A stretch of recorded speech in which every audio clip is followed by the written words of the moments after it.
भाई आज पहली बार अपन गर्लफ्रेंड के साथ मिले बर जात हो। फुल हैंडसम लगा था ना? बहुत हैंडसम लगा था भाई, खुद आईना में देख ले। ठीक है। ये क्या हो गया? ये भाला मोर खूबसूरती देख के आईना खुद खुशी कर ली।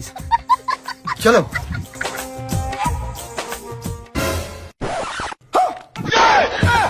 उठा ले रे बाबा, उठा ले।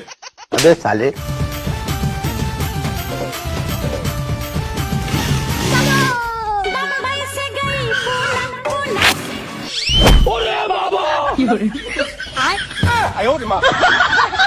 ये कैसी मुलाकात है, मैं किस खुमार में हूँ। हे प्रभु सॉरी भैया। माफ करना, गुस्से में इधर उधर निकल जाता हूँ। कुछ खावे? भैया एक प्लेट डोसा।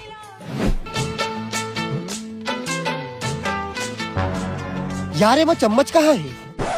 ये ले सर। इतना बड़े चम्मच?